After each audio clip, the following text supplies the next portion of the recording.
All right, so we're going to talk about insulin handling and administration for new diabetics or anybody who needs a refresher. If you've got a family member who's going to be involved, this is a good thing they need to understand and go over. So first thing, talk about insulin itself and handling it. These are the two kinds of insulin we use most commonly in pets. There are other kinds, but really important to know, first of all, that you never change types of insulin without talking to your veterinarian, or brands if you're on something that's over the counter, which occasionally happens.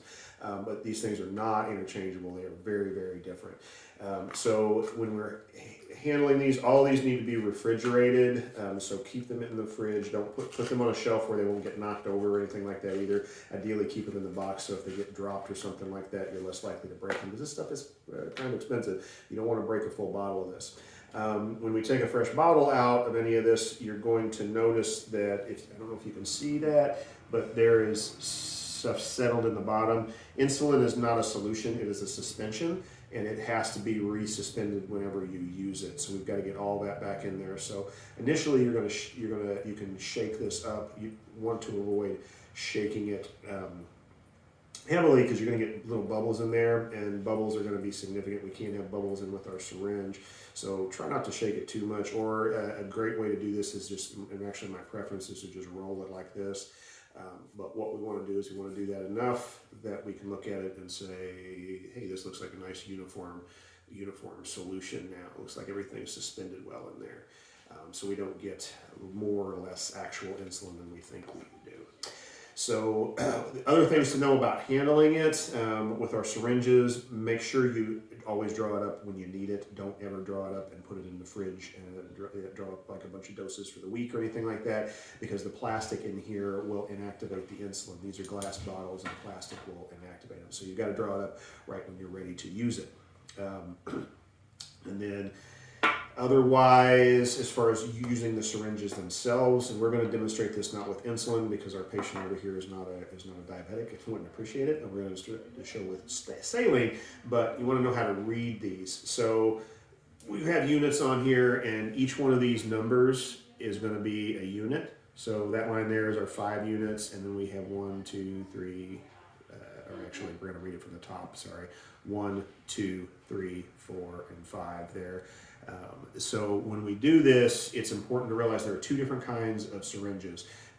Most canine and feline insulin is going to be 40 unit insulin syringes, and you'll see if you have syringes, it'll say U40 on there. That's important because that means how many units are in a milliliter. And there's another kind that's commonly used in people. If you have friends who are diabetic that might take insulin, they probably have U100 syringes, which are different. It's a completely different volume and not interchangeable. So never get syringes from somebody else. You don't want to get the wrong thing. So our U40 syringe, what we're going to do when we draw this up, we're going to invert the bottle. If you've never drawn up an injection before, turn the bottle upside down so all the liquid comes down to the bottom. We're going to put our needle straight in there all the way up, and then I'm going to draw out more than what I need. So let's say that Hazel here was going to get 5 units. I'm going to draw up a bunch of extra, and then I'm going to push back. And the reason we're going to do that is to eliminate any error as much as possible. And I'm going to take a look at this and see if I've got bubbles. And I don't know if you can appreciate this, but there's some little bubbles in there. So what I'm going to do is I'm going to flick this and get those up. Draw a little extra. And now that I've got that air bubble up, I can push that up to 5. Now I don't have any bubbles in there anymore. And I bent my needle a little bit. These are very thin needles, but that's okay. That's okay. It'll still work just fine. So then when we actually give the injection, this is Hazel, who has graciously allowed us to demonstrate with her. She's very nice. I always tell people to imagine 4 quadrants on the animal. So we got 1, 2, 3, and 4. And the reason we're going to do this is so we can rotate the injection sites. If you give the injection in the same place every time, you can get scarring there, and then it doesn't absorb well. So we just want to try to rotate around where we're giving.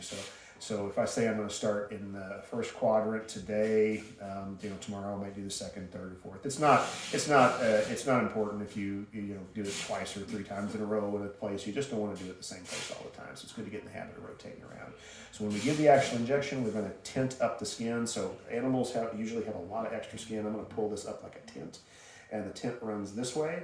So I'm going to put the needle not perpendicular but parallel to that tent, because if I go this way I might stick in one side and out the other because it's thin there.